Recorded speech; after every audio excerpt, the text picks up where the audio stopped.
ازيكم حبايبي عاملين ايه؟ تعالوا بقى النهارده نعمل الطعميه البيتي واقول لك ازاي تعمليها من غير ما تطلع معاكي مفروله ولا تبقى في الطاسه كده، تدوب كده في الطاسه وتفرول في الطاسه منك. تطلع معاكي حلوه، تبقى مميزه بالظبط شبه الكفته. بص طالعه عامله ازاي، وتديها اللون المميز ده وتخليها تطلع معاكي حلوه قوي كده. وهنعملها معاكي بكل تفاصيلها. الناس اللي قالت لي ان الطعميه ما بتنجحش معاهم وبتطلع معاهم مش حلوه وبتطلع مكتومه، هقول لك السر في ان الطعميه ما تطلعش مكتومه معاكي. تطلع معاكي من جوه هشه كده وتبقى انضف من بتاعه بره. بصوا الخلطه بتاعتها خضره وجميله ازاي، جميله جدا. هقول لك ازاي تعمليها وازاي تعمليها لو ما عندكيش مفرمه او كبه هقول لك ازاي تعمليها. لو اول مره تشوفوا الفيديوهات بتاعتي يا ريت تشتركوا معايا في القناه وتدوسوا لايك وتفعلوا زر الجرس. يلا بينا نشوف المقادير ازاي. بصوا حبايبي دي المقادير معايا عشان تطلع معاكي طعميه حلوه كده ومميزه. بصي انا هنا معايا فول مدشوش. الكميه بقى اللي انت ايه عايزاها. الفول دوت انا نقعاه من امبارح علشان لما اجي افرمه في الكبه او اعمله في المفرمه يبقى معايا ناعم، يعني ما يبقاش خشن كده ويتفرم بسهوله. انا نقعاه في ميه من امبارح بالليل وصفيته من الميه كويس قوي.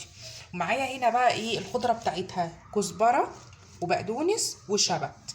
طيب وحاجه مهمه جدا هي اللي بتميز الطعميه اللي هي المصري دي، اللي هو الكرات. انا سبت الكرات زي ما هو كده، ما رضيتش اقطعه، حبيت اوريه لكم علشان انا مش عارفه حبيبتي اللي سالتني من الجزائر وقالت لي الطعميه المصري، فانا مش عارفه الكرات ده موجود عندهم ولا هو اسمه ايه، فانا حبيت اوريه لها شكلا كده.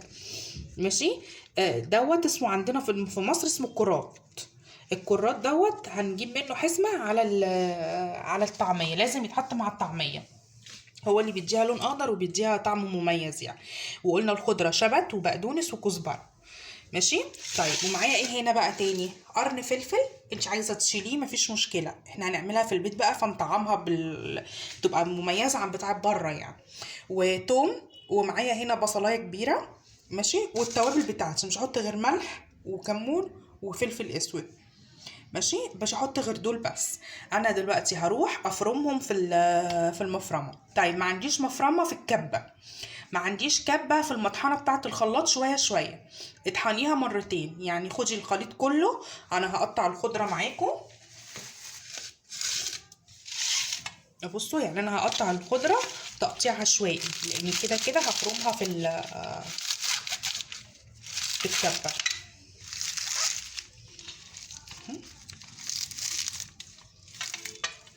ماشي. وبرده الكزبره نفس الكلام والشبت.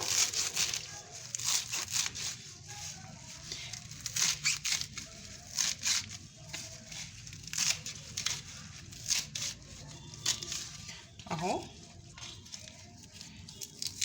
ده الكرات اهو. ماشي. احنا كده ايه، حطينا الخضرة هيت على بعضها وهنزل عليهم بالثوم والبصل والفول.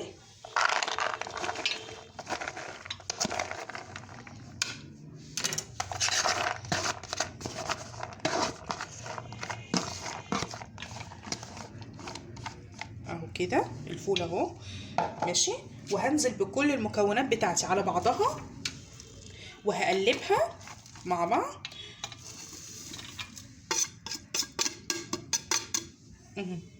وهقلبهم مع بعض كويس قوي واحطهم في المفرمه او في الكبه.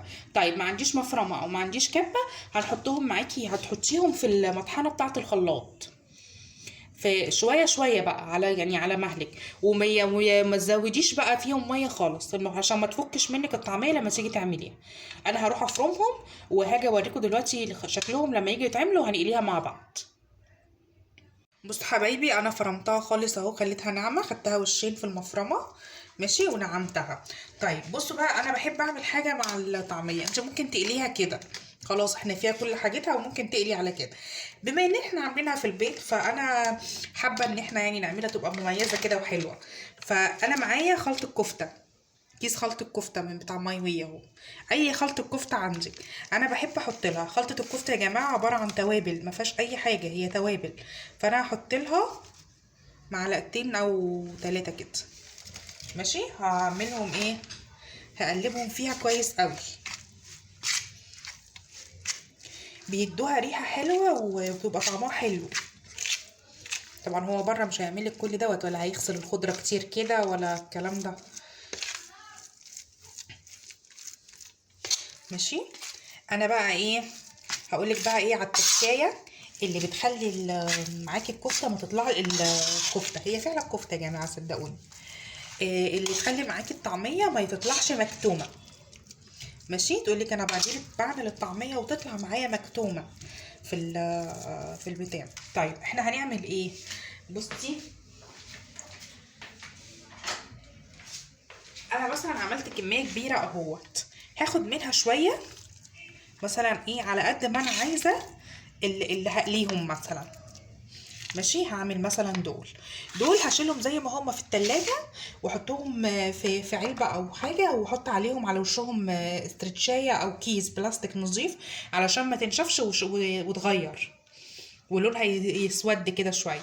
ماشي. فدي كده خلاص. طيب اللي احنا هنعملها بقى، انا مثلا هعمل الكمية دي هعمل ايه عشان ما تطلعش مكتومة معاكي وتطلع معاكي حلوة كده. بص، ده بيكنج باودر. انا هاخد بصوا حاجه لا تذكر كده، يعني بصوا شويه قد ايه ملهمش لازمه، يعني اقل من ربع المعلقه. ماشي. بيكنج باودر هحطهم على الايه على الطعميه اللي هعملها على طول، يعني انا هسويها وهحمرها دلوقتي. فانا هحط معاها شويه الايه ربع معلقه البيكنج باودر دي، شويه بيكنج باودر لا يذكر، هم دول اللي هيخلوها تنفخ كده بس شويه معاكي. قلبيهم كويس كده عشان الكل يبقى واخد من البيكنج باودر. بصوا دي ما اتفرمتش في الكب، هشيلها. ماشي اهو دول كده الايه دول. وانا معايا هنا سمسم، وهاجي دلوقتي عند الطاسه اوريكم هنعمل ايه، هنقليها ازاي. بصوا بقى حبايبي، احنا اهو خلاص كده جبنا الطاسه اهو وخدناها ايه على الطاسه. بما اننا يعني معتبرينها كفته، فاحنا هنعملها معامله الايه الكفته، وهنعملها كده ايه صوابع. شكليها بقى الشكل اللي انت ايه الشكل اللي انت عايزاه. بس هو الزيت لسه شويه.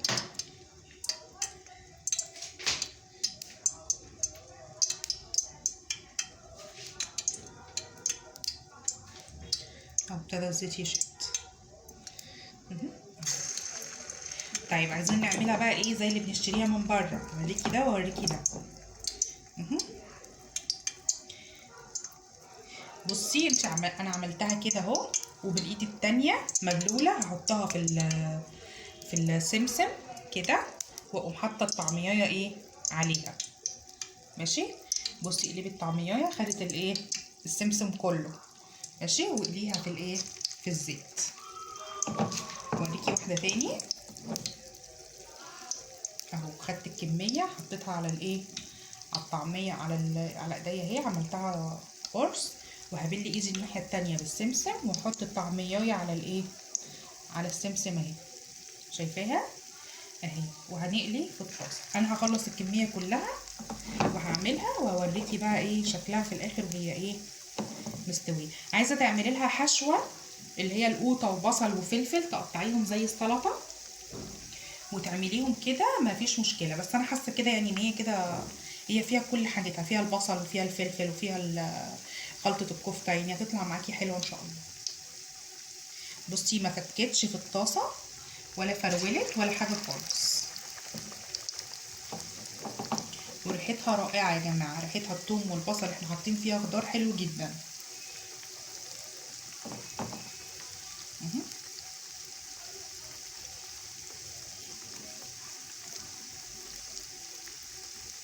هي شويه الطعميه دول بقى ده الكباب المصري زي ما بيقولوا، يعني الكباب الشعبي، نظيفه وحلوه.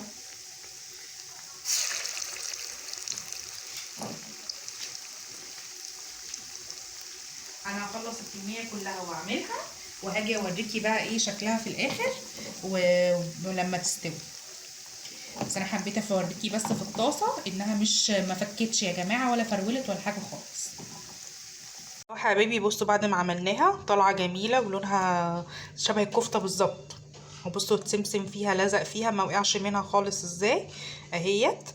حلوه قوي نظيفه. بصوا لونها بصوا، على فكرة انت كل ما تحبي تخليها تطلع فاتحة عن كده قللي الخضرة، بس احنا بنحبها خضرتها كتيرة يعني يبقى طعمها بتبقى طعمها احلى.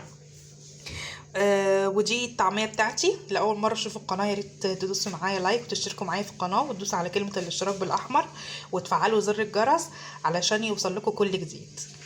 وبألف هنا وشفا.